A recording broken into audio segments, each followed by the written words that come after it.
All right, so with command opportunities, I guess I can start with asking you, did you go through the process yourself, Lupita, with on your previous Yes. transaction? I did. Yeah. How did you find it? Was it? The first one, it took me a very long time to get it. Do you think that was probably more of like the forms that you needed? Yeah, to, just getting familiar with the forms that I needed. Yeah. Then I would miss a signature, and then just navigating it to get there and remember how to get there since I hadn't used it as much before. Yeah. But during the entire transaction, I would go back and forth. But I gotta tell you, Mike, it was stressful. Yeah. It was very stressful. This one, I started uploading the documents as I would get them, and I feel like it's a lot better. It's a lot better, yeah, because then now you know, okay, you're not uploading everything at the very end. And that was my mistake, yes. Right. And then also just, like I said, I think I attended a class and it showed me how to create an opportunity one way, but then I learned how to do it a different way. And so I think I opened 2 different accounts for one home. And so I was confused. I confused myself that way. So anyway, I see. I want to learn more on how to prevent that, how to delete things if I can, or. Yeah, definitely, because learning, the best, of course, the best way that you can, is going to be, it is going to, set you forward basically, Yes. right? Set you on the best path to, get these done and going. Let's see. All right. Well, with any opportunity that you are going to start, you always have to start with the contact. So actually making sure that those clients are in the contacts first. So in here in the contacts list before you're able to begin the opportunity. Because one of the very first requirements is connecting them to that opportunity. So, once you have them entered in here as a contact, then you're set with step number 1. That's really it. And it's very simple. You just go to your contacts list and you just add a new contact for each of those. And so then from there, you would move on to your opportunities. And then probably how you were mentioning where you saw 2 different ways to create an opportunity, you are right about that, because when you do create the contact, like, we'll say Armando here, for example, right from the contacts page, you are able to go into opportunities. There's an opportunities tab, and you are able to, create a new one from here. The nice thing about this screen is, if you already have them on an opportunity, this tab shows you what opportunities they're currently in. So like, Armando, for example, I have them in one, but if I had multiple transactions over the years with, the same person here, well, then I would see all the history of that too. So, all of the ones that have already closed and whichever ones are active and new, you would see it from here. But I can see that's, maybe this is, not sure if this is how you saw it first, creating it. So the first time I created it was under opportunities. So yeah, so I created I have the contact, and then I went to the 2 hands, to the opportunities. And then I think I did it through there. You did it through there. And then I attended a class, and they said you can do an opportunity this way. On this way. So for this one, I did it that way, and then I think I had already tried it again with the other one, the opportunities, because we started looking at homes like a few months ago, and so I just created one like that, and then we didn't use that one. So anyways, so Yeah. then there was two, one with my client's name and then the other one with the address of the one that we opened escrow with. Does that make sense? Got it, So, yeah. it But was- they were still under the same client? It was the same client, Same yeah. client. But under the active, so in this page, it said that there was three right here. Mm-hmm. And then because one of them was, for my previous client, we had opened escrow, fell out of escrow, and then we went into another one. And that's when like the two different opportunities came, does that make sense? I see. I don't know, it was just, I messed up. So I just wanted to come and kind of get it all back in there and see how I can better my use of command. Got it. And prevent that, or at least learn how to delete things. Yeah. You know? So, in the case that, you know, you accidentally create two opportunities for the same contact or, you know, same client, and they were both the same opportunity, the same transaction, you would see both of them on this screen. You know, if you went into the opportunities, you would see two different ones, here. Or, like you mentioned, if you go into the actual opportunities page, which, Right there, yeah. you can also create your opportunity within the timeline here, whether if it was up for a buyer or for a listing, you're gonna see it, here as well in the different sections. What also helps is if you click your All Opportunities tab at the top, then you would also see everything that you have active. So not only would you see, the ones that you have active, but any duplicates and basically any transaction that you've ever, ran through here, you're gonna be able to see it through here and be able to search for them. If you need to, pull one up later on, you can search, from this search bar right here across all of your opportunities that you've ever had. So if I ran through this real quick, you're correct. You can also just create an opportunity right from this screen instead. If I did it from the contact, it's the same process. The same menu comes up here where I would be setting up the opportunity, but just a different way of starting it. So here under opportunity type, I would, then select, the type of opportunity, and then under listing, I would then, search the contact that I was going to be putting this in for. So let me see. Let's say it is Victoria. It's my client. Under opportunity name. We always recommend that you keep, the client's name, the listing, that it's a listing The address. opportunity, Oh. and then also the address for that property. See. Just so that it helps, Angie in the compliance department and Joanna when she's creating your CDAs to help locate this listing or be able to search for it a bit easier.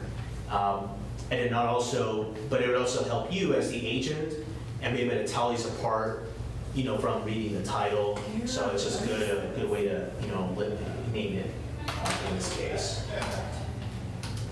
So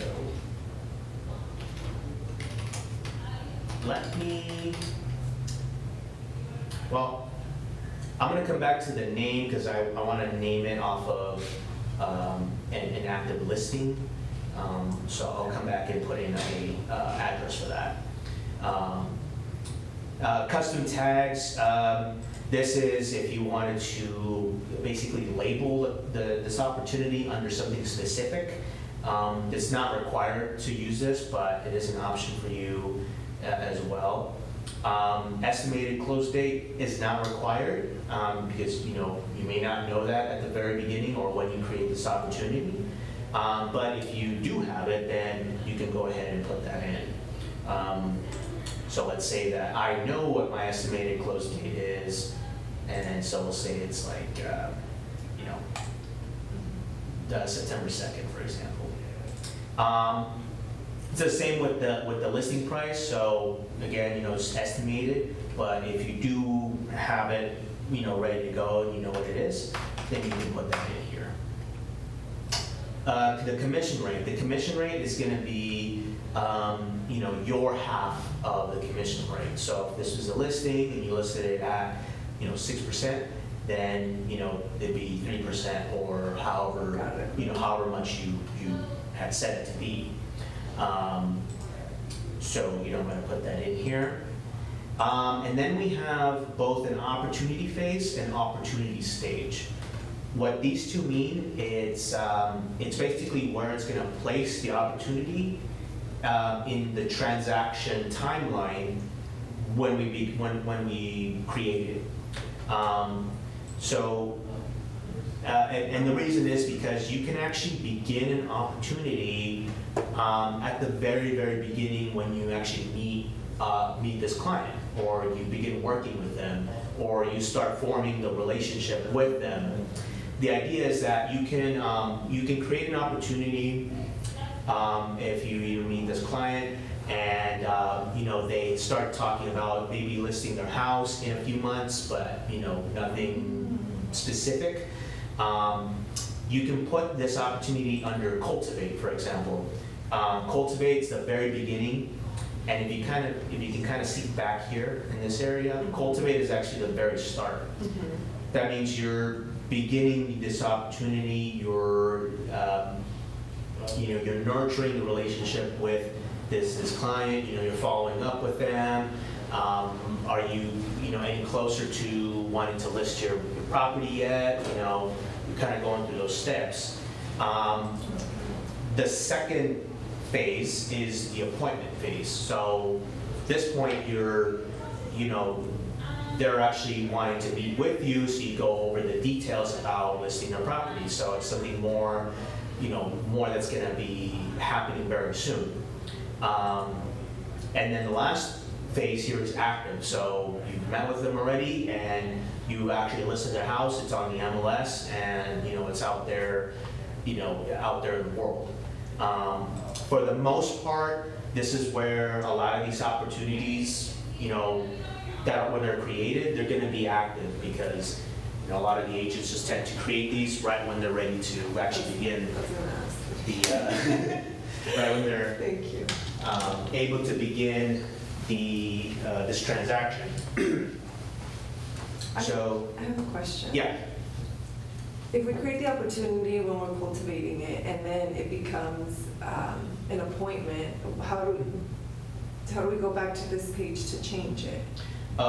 Great question. So let me do just that. So I'm going to make this one as cultivate. The next option over, the stage, this means, and I'll show this in a section what this looks like. But like, what part of the cultivate phase is this in? Are you, currently just watching them? In other words, just keeping up to date, keeping up with them every once in a while, and nurturing. That's kind of like the, more of the same. Or is it hot now, where they're getting more and more Closer to their goal of looking. Yeah, closer to either listing or buying, their house. So we'll say that we'll leave it at this, and I'm going to click on create. And then just before I move on from this screen, I'm going to actually go back to the dashboard. So because I created this as an opportunity under cultivate, I'm going to see it now under the cultivate section. And then, like I mentioned before, here's the 3 sections: watch, nurture, and hot. And because I put it under hot, it's currently here. If I wanted to move this and adjust the phase, I can actually just click and drag this, and I can actually move it up to the different sections on the timeline. So let's say that, I'm now gonna, I set up an appointment with them. I can move it up to the appointment area, and then kind of like click and drag it, and then let it go. Oh. And then it should disappear from the current screen. And if I go under appointment now, Oh, okay. then I see it here. And something also to note is these percentages here at the top of each section. This is actually a percentage to close. So according to Keller Williams and all the data that they have for, for from when a transaction starts to actually how it ends and all the steps in between, they figure that, if you've scheduled an appointment with somebody, or it's a 10% chance from here to close, and it goes up from there. So, whether, we've scheduled an appointment and it's set, that's 20% to close. I see. Oh, that's cool. Now that we've kept the appointment, then that's 30%. And, if we move this on to, the active, so the listing is now active in the MLS, or I'm now actively helping them search for a home that they're gonna buy. Mm-hmm. Now we're under, it's being under showing, or the home is now in the staging phase, 50% to close, and you can see that it goes up from there. What does that mean, sorry, staging? Because there's a staging and a showing. Yeah, so they figure, staging is like you're getting the property ready for like maybe photos. This is for a listing. Yeah. I'm forgetting. Okay. Yeah, for photos. Okay. That makes sense. Sorry, there's a whole different section for buyers. Okay. Yeah. This is just the one for listing. The one for buyers is the wording is gonna be different for each section. Okay. For that. So, it kind of goes down from here, and then, of course, the last section, you have under contract, and the different areas there, and of course, under closed, it's, the opportunity is closed, so everything that would fall under here, you can see that there. So then, there's a couple different ways you can get back into your opportunity if you begin it and then you come back to it later. You can either click through the dashboard here and then get to it depending on where it's at, and you can click into it and it'll take you. Or it might be easier from the dashboard to go, all opportunities and to look for it here in the list. So, 2 different ways you can, or actually 3 different ways you can go back into this opportunity. Because you could also go back into your contacts list, find their contact, click on them, and then go to the opportunities section and find it there. That's a bunch of extra more steps you would have to take, but there's different ways you can get back here. I see it now. So let's say, and I didn't have an example before, but if we wanted to connect the actual listing to this opportunity, I can do it from this button right up here to select from listings. It's up near the top. And of course, if this was my actual listing, then I would see it right on the next screen here, where this screen here by default shows me only my listings. So if I had it on here, I would just click on it on this list, and then it would connect right away. As an example, I'm going to look for something out here, and just be able, and then I'm going to use that for this example. So let's say it's say it was this one. So when you do that, when you select the listing, it'll also connect the address information down here in this section for the property. Let's say that, because the system's not perfect, let's say that you can't actually find it from the list that I just pulled up, you can just put in the address here instead. You can just click the little pencil button near the top, and then just put in the address information in here instead, and be able to just pull it up that way. So now it's in here. This main screen will also show you a couple of other things. So, such as the name of the contact or the client, your estimated close date if you had put that in, and a couple of other details, the estimated listing price, your commission rate, and your estimated, commission is, it's down here at the bottom. And you can see kind of the rest here. Mine doesn't say the estimated commission, is there? On the first screen, Yeah, at the bottom of the list, it says 0. 0. Was that because you're missing either the price and or the commission rate, the percentage? So I have the percentage, but let me see. Yeah, if you don't have both, Oh, okay. if you don't have both the listing price and the commission, That makes sense. then it won't give you the commission Okay, that's what I'm amount. missing.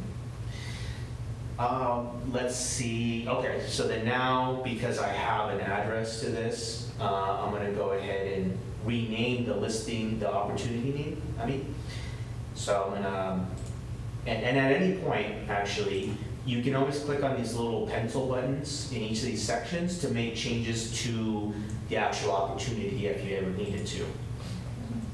So in this case, and I actually didn't copy that address.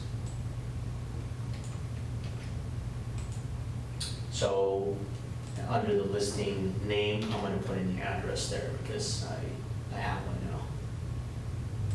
Click save. All right. So from here, there's a couple of things you have access to from this tab or from the opportunity. If we look at one of the things up here is a seller profile or buyer profile if this was a buyer opportunity. What this is for is if, say, I have this contact in here, but I also had them using my app. So they had the app and they were registered to the app, like they had an account made on there. The seller profile is a section of the app where it would show them more information about the selling process, which is really cool. It's a whole pre-done section of just like general information that it pulls up through the app. So that's what this section is for when it's referring to it. In this case, it's saying here that Victoria did not, was not set up through my app. So that's why it's saying here, not registered with the consumer platform. But if I did, then it would say here that it was registered and the information that they didn't see. That's what that means. And the same applies to buyers as well. How do you get to that page again?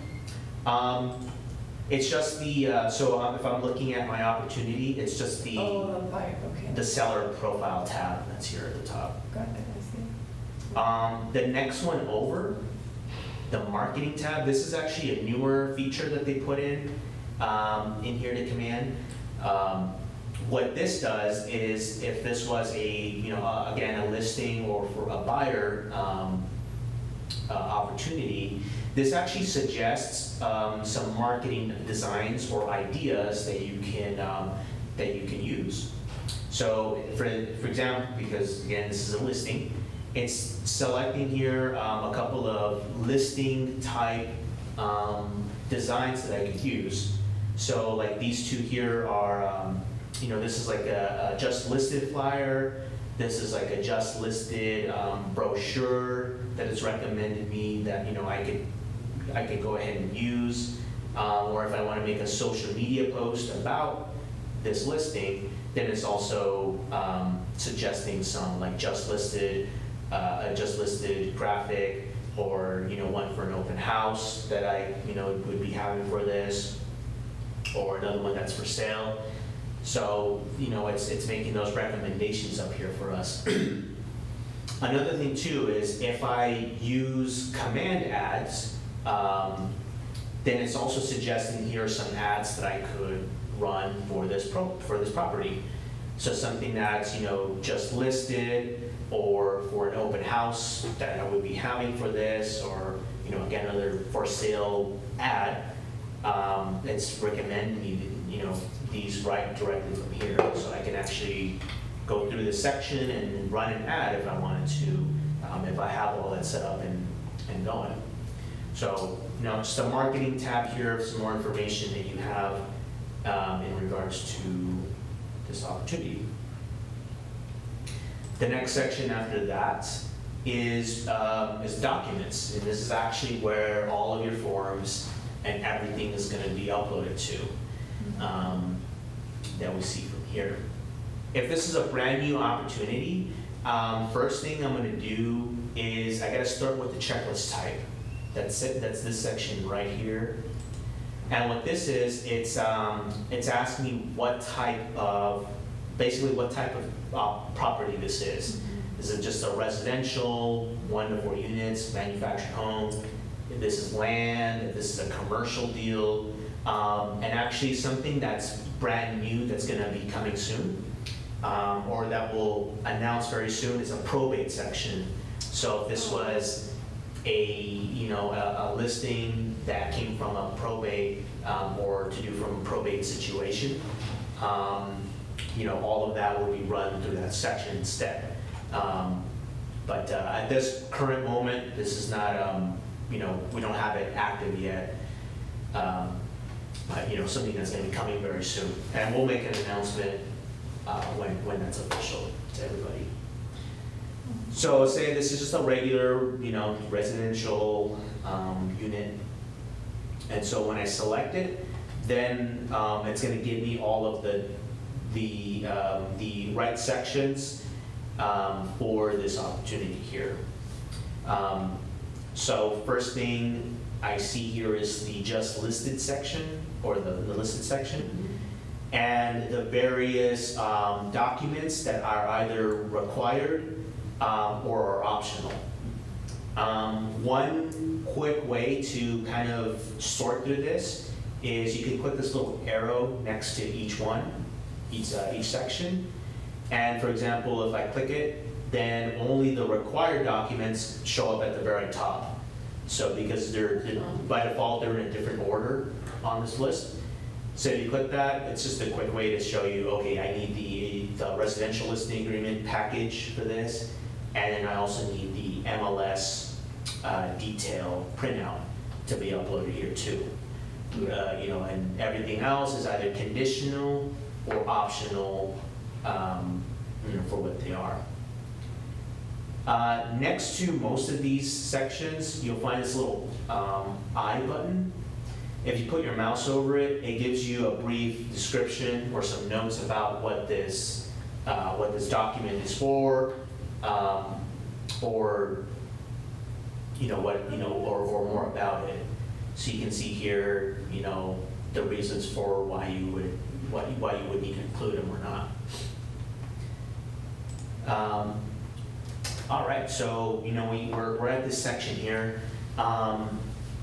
There's 2 different ways that we're able to upload documents to this section.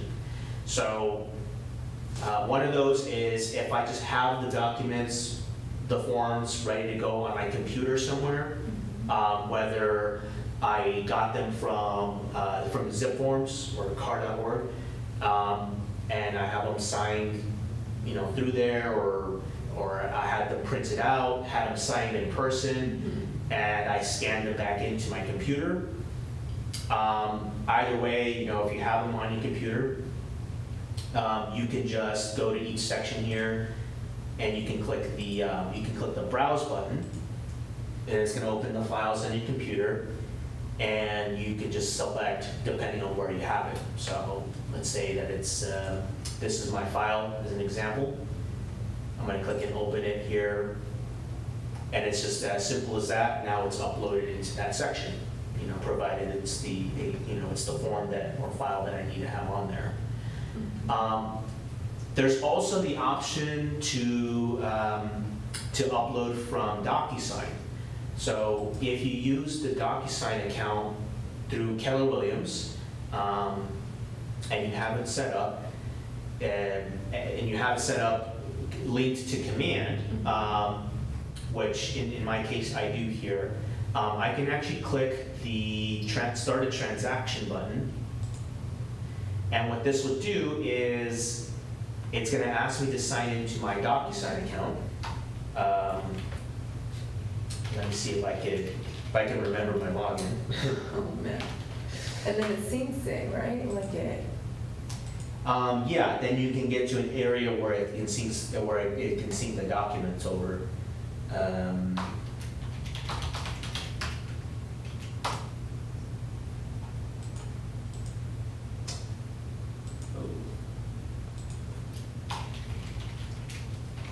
Let's see, what's this email? Okay.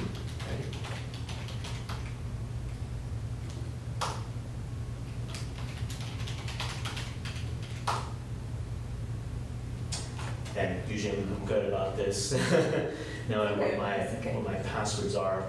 I probably changed it at some point, I just don't remember. Try it one more time.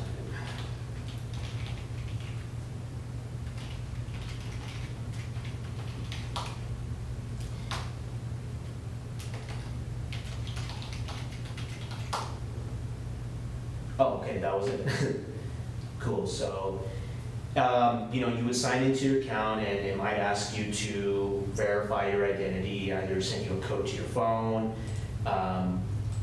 or it would send you an email depending on what it asks you there.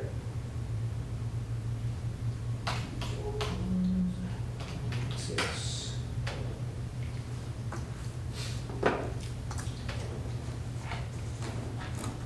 Oh. Let me try this one more time here.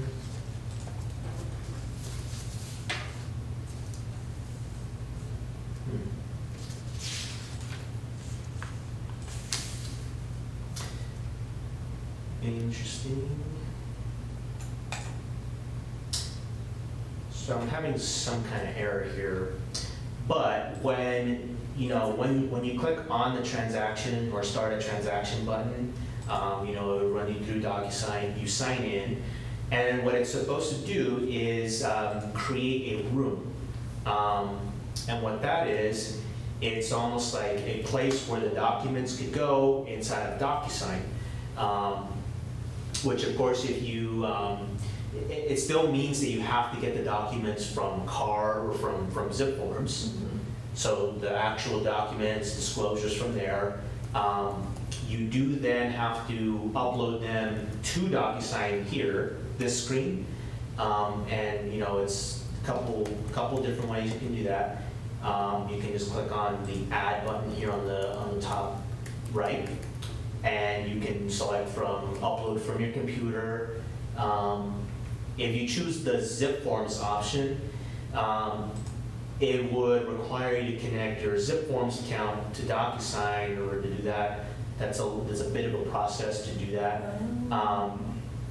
But what this all means is there's no direct way from zip forms to command.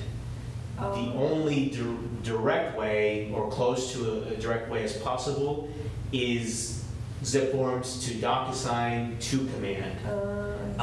Is what the whole process would be. But sorry, yeah. to clarify, Mike. So we're syncing DocuSign with zip forms in this process, then, right? Or not, or we would still have to upload. So if you have the connection already set up between the DocuSign and zip forms, then you'd be able to just sync them over. Okay. For the most part, it's for a lot of agents, they haven't run through this process. I can guide you through that for either yourself or we have Myra and Brittany out there on Zoom. Let me know, because like I said, it's a bit of a process to get it to connect. But then once it's done, it's set. And all you have to do is begin your process of starting a transaction in zip forms.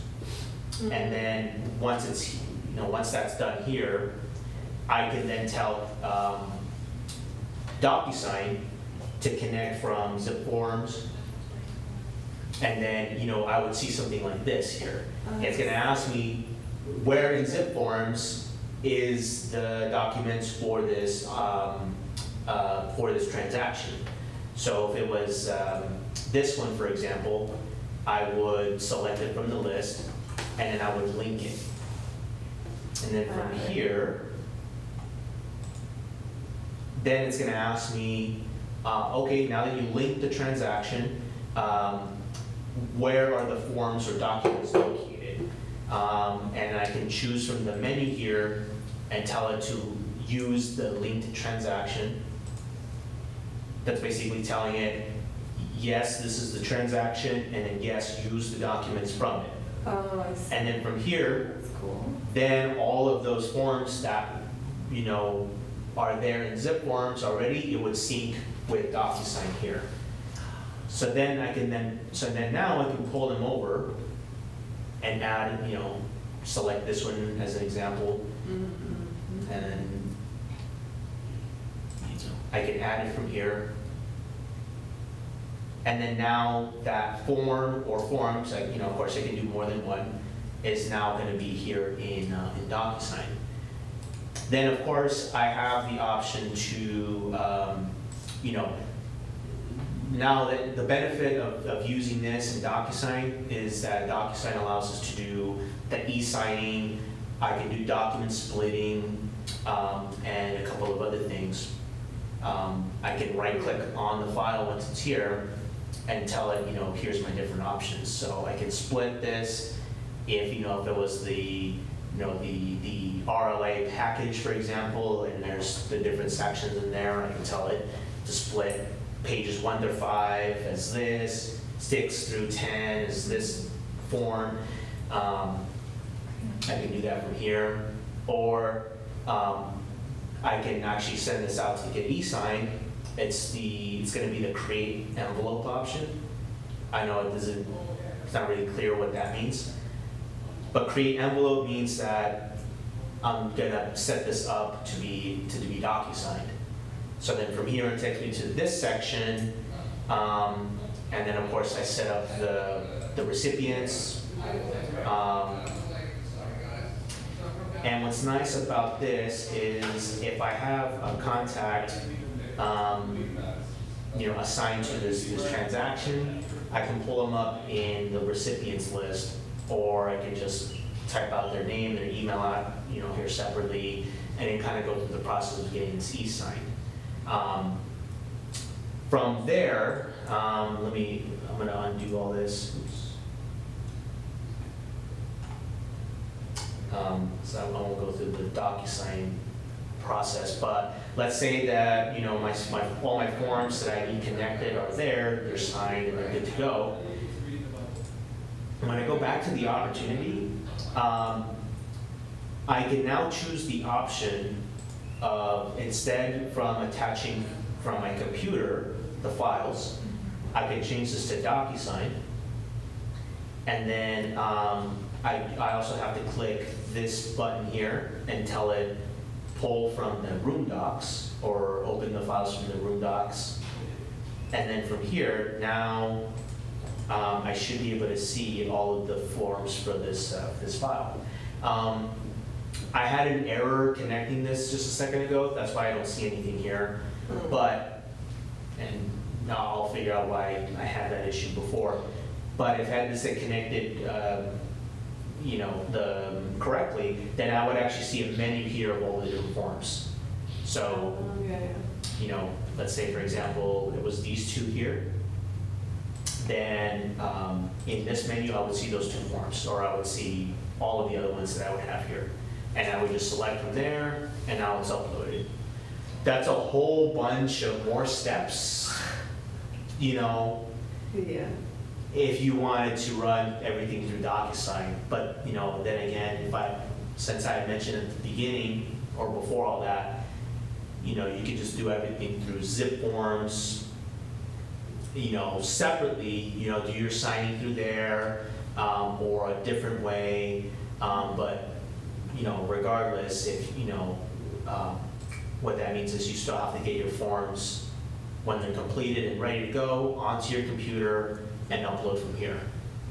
That's much fewer steps, but, just comparing the two and how you can run through those. I need to sync mine eventually.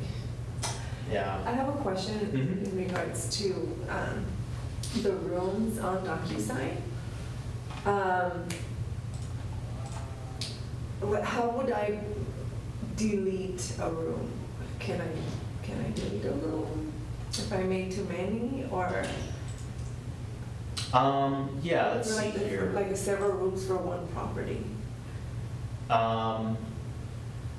For that, let's see if I hear. So you do have the option, if you click the rooms tab where it just shows you everything. If you do have a situation where you have multiple rooms or one property, you can right click on each one, and then you have the close room option at the bottom. It will let you know, once you have closed the room.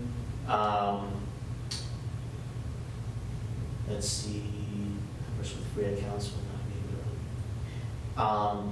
What that means is once closed, members with free accounts will not be able to access this room or its contents. That means anybody that you had like e-signing these forms that would have used a free account or something like that, they can't go back into this. Us as the administrators, saying we're able to reopen it if needed, so I can actually just close this out. It doesn't let me it says you cannot close a room until it has been submitted for review.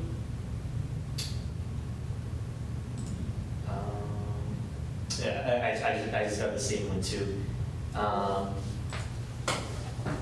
I think what it's referring to is, because I have a file in here, let me actually delete this.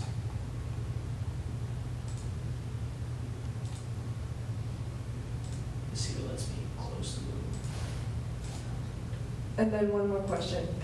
So like right there, that page, see how it says required to close? All of that information. How do we add the information on it? Like, is it edit? Yeah, you can run through the edit option I here. totally just saw that right now. Okay. And be able to put that in, if you needed to. So here, I did, one way I got around deleting that room was I went into where the documents were and I just removed the documents that were in there. And then it let me close the room after that. That's one way, if you have, again, like a file in there, but it was a duplicate room, you can remove it that way. What it means by it needs to be reviewed is it's going to be this button out here in the dashboard, the Submit to MC. What that is, it's submitting the compliance request or the review request over to Angie for her to begin reviewing this file. That's what that means there. Which then leads me to this to the next section here is the compliance review. So if you have your documents in here, ready to go, you can click that Submit to MC. Angie then gets that request, and then she reviews the documents based off of the opportunity that you have going. If you need to communicate with Angie, or she leaves you a message regarding this file, whether you're missing a signature or the wrong document was uploaded, whatever the reason is, Angie actually uses this comment box that's right here. So let's say we're going to leave a message for Angie, or Angie left us a message for us, it would show up in this list here. The one thing that we need to make sure we do if we're gonna mention Angie specifically is we actually have to type the @ symbol, like in an email address, and we can type out KW, and her account is the KW AV Compliance, and you should see her picture next to it. So this is telling my comment here that I need to message Angie directly. That this is the way to do it. If I type out my message here without including that, then she doesn't see it. She won't see it at all. So that's a point that she always brings up all the time. Like, hey, not too many people know about that. So, but she definitely knows that if she needs to get back, a hold of you, the listing agent, regarding this property, she would be doing the same thing, but typing your name in there instead. So it'd be Lupita, Mike, if she needed to message us directly. So I could say, this is test.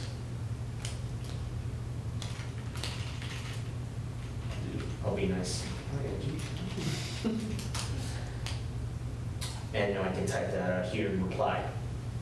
So then on her end, for this transaction, she would see that or whatever message I would leave to her there. And then if she got back to me, then I would see it, the reply here in the same box. As well as, you see this, it's kind of hard to see because it's really small, but next to, let me see if I can zoom in actually. Next to the section here, you see the little comment box. And if I had a new message from Angie, there'd actually be like a little red dot next to it. And then I would click on it and see whatever message she left for me would be there. That I would see it. If you guys use so you'll see it there. You'll also get email too, automatically, that the new message is left to you regarding this transaction. So you'll get emailed. If you go into command, you'll actually see a notification of that same thing too. Those notifications, you can always find them on the top right corner where the little bell button is there. So you see them there, as well as if you use the command app. So command has a mobile app that you can have on your phone. If you have that and you're logged into it, same login as to get into command, you can also receive notifications through your phone regarding this too. So a couple different ways you can get notified about the communication, or if your file is approved, you see those as well, all the same ways. But yeah, communication is mostly managed through the comment box here between the agents in compliance with Angie. So you see that there. I'll move on from here and I'll say that our documents are all good to go. I need to now create my offer to request a CDA. Oh, yeah. So then that's the next tab over, offers and commissions. And every time we do have to create the offer that we end up accepting, or that our clients end up accepting, and it's the one we're going to put in. So very simple to do. It's just click on Add New Offer. The name or the title, it's what you would like to call it. You're free to name it whatever you like. Call it offer number 1, or Mr. Johnson offer. Anything that you would like to name it. There, you don't have any requirements for that. So I'm just gonna keep it as is. I'll create my offer. And then from here, it's gonna take me through a couple of menus. So it's gonna ask me what the offer date was. So, I put that in. And then the date that this will end up being closed, based off of that. offer. So we'll say, I think originally I said September 2nd, Yeah. so I'll make it the same, if that was true. Then the next section is the party section. So because this is my seller, the listing that I have, their information comes through here automatically. So their name, their email address, because I have that information already for them in their contact.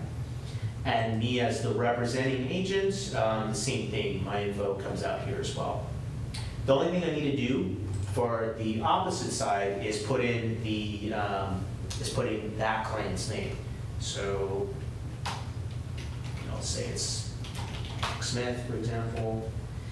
And nothing else is required, just their name. You don't have to put in their email or phone, anything like that. And then the only other thing is the other agent's name in here as well. So that's. It's the same thing if it's opposite. Yeah, and it would be flipped if it's the opposite. And then last, for this same thing, does this part have to be done at the very end, once my documents are reviewed, or can I start it and then just not? So you can, typically, this is done after the compliance review is done, Okay. but you can skip to the office section if you have that already.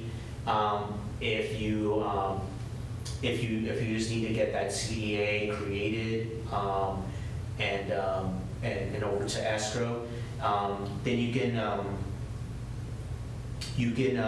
create it then. But just know that in the end, you'll need both sections complete: the compliance document section and an offer submitted and a CDA created, so that you would get paid at the end, on time, hopefully. Which and I know I don't have a big room here of people, but definitely if you're going through all this process, submit your documents and everything as soon as you can. Don't wait till the last second if you're able to. That was my mistake. It's different situations, of course, for everybody. But if you're able to, get this in at least a month in advance or a month before closing, then the better, because then that gives compliance ample time to review your request, to kick back any reasons why you're missing some things, giving you the chance to fix those, re-upload it, get it all cleared out. Enough time for Joanna to create your CDA correctly, on time, and then back over to you, as soon as possible. All of that helps is, if you're able to, get that in here. And if you work with a TC, a transaction coordinator, depending on if it's somebody that's here in the office or you hire your own separately, but definitely they know this information ahead of time to, get in here and get this all taken care of as soon as they can, then, the same applies to them too. Yeah, okay. The next section here is the terms. So basically, what the cash offer is, how much was being offered in cash for this property, or, in regards to the offer, how much of that's being financed for the total sales price, how much of the, is the Earnest, the Earnest money deposit. I've heard typically it's 1%. So if it's 1%, you just type in 1, then it automatically calculates that here in the next box. Or if it's the opposite, if it's more than that, as an example, if it's 5,000, then it would do the opposite too, calculate the percentage right away. An option fee, if you have that here, if you have that in place, you can include that here as well. If there's a termination option, if there's any seller costs that are going towards this or are part of this opportunity, this offer, then all of that information can be put in here as well. The next section is the agent analysis. This isn't really used all too much. It's not really required. The whole point of this is if you're going to be putting in the offer and showing this to your client, it would be the pros and cons of this offer and a summary of that. That's what this screen is for. If you were going to be putting in every single offer that you received, putting them in manually, putting them in here in this command section.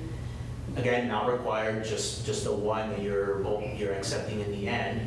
But if you did, this is what this is referring to. You can flip through all these, show them, this is why this one's good. Here's some cons to this offer, and so on.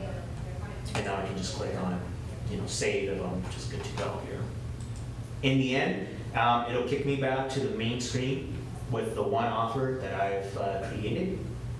And if I'm ready to accept this and move on, all I have to do is click on the accept button. Oh.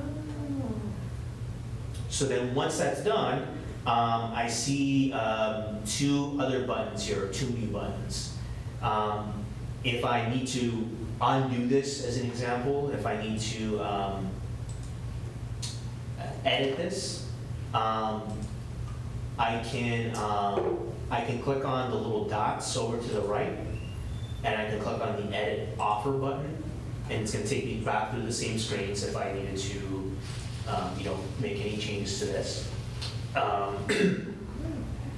Or if I needed to, for example, remove this offer to get all together and put in a different one, I would first have to change the response and say, this will say changing the response of this offer will clear out any dates, estimated closing date or closing dates in your details. Are you sure? We're aware of that. Say yes. And then it'll take me back to either accept or reject, and then I can then click on the dots and remove the offer from here. But that's if you needed to do that or change anything. So I'm going to go ahead and accept this, and then now I'm going to click on the Manage Commission button, because this is going to be where all of the final information is going to be found. So it'll show things such as the sales price, the commission rate, the total commission, how many units this was, and the contract date. If I need to make any edits to this is the page to do it here. So let's say in the chance this was more than one unit, I could change it here. If I need to make changes to the price, commission rate, here I need to put in the contract date for this. Let's say it was today, August 5th. I can add all of these here. Or if I needed to change the close date for some reason, I can just put all of it in and click save. So I see all that here. If I needed to add, another agent as part of this transaction, so like maybe a co-listing agent or something like that, I can do it from here. I do have to click on the little button there, and then be able to search for the actual agent, across Keller Williams, find them here, and then the rest of the details are in here as well to put those in, if I needed to do that.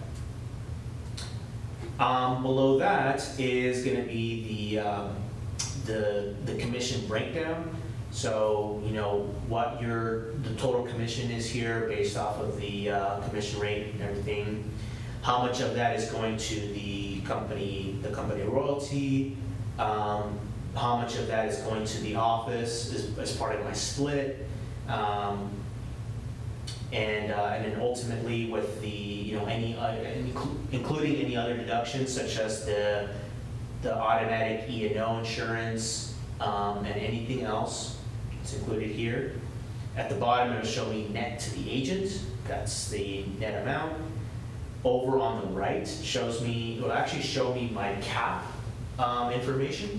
So how much of this is going towards my cap, what's my remaining cap balance. This updates every time that you're going through these transactions and you're having more information put in for all these.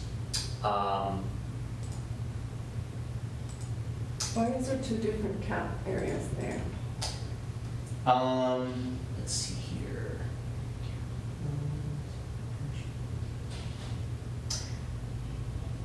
So I think, I believe the first one is for the, is the company royalty. That's why this one is a little bit smaller. What does that mean? Yeah. I don't think I know. So that's the 3,000 that would go towards the company royalty. That's basically what it costs to be a member of Keller Williams as on top of your cap. So it's it's the same for everybody across the board. The 3,000 that would be taken out of your out of your commissions. Once you cap on that, the 3,000, anything going beyond that, you wouldn't get charged for that. It would be yours as part of your regular your commission. So that's what we see here for that. And of course, that updates as well as this all goes on. And finally, at the top right is the final summary of everything. You would click, if you needed to include, like what the 199, transaction fee, how that was being covered. You can include, or if you're using a TC and you needed to, split off the TC cost for this, you can do all that in the notes section here. And be as detailed as you need to be. Include all the details here, because ultimately, in the end, this is what Joanna uses to create your CDA based off of the numbers that are back here that are set up, plus whatever's included in the notes. And that way, it's as accurate as you can be. It lets her create the CDA as again as accurate as she's able to create it, and ultimately, hopefully no delays, to do with that, because something was missing or something wasn't calculated right. It would possibly avoid all those questions. Okay. And lastly, just click the submit button, and then that would send it over to Joanna for for her to create the CDA. Joanna would actually, because she would have to email you the CDA. She would be emailing you that. It wouldn't come through command at that point. And if you needed to contact Joanna, you could do it through that same email directly, or give her a call here if you needed to get a hold of her regarding this. What's her name, Joanna? Joanna Gusetti. Usetti? Yeah, Guzzeti.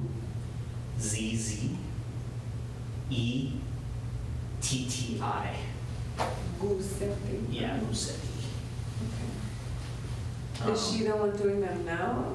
The last transaction, Victoria did it for me because she was out, I believe. Yeah, so it's been, because she's actually out today too. So any that are being created, well, today would be between Angie, because she's actually helping with those two sometimes, or Victoria.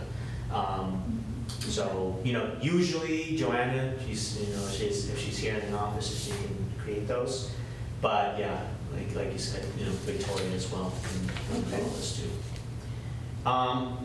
And that's basically it. That's basically the whole process of creating something, uploading your documents, and, creating your offer, and then submitting this all out for compliance or for a CDA request.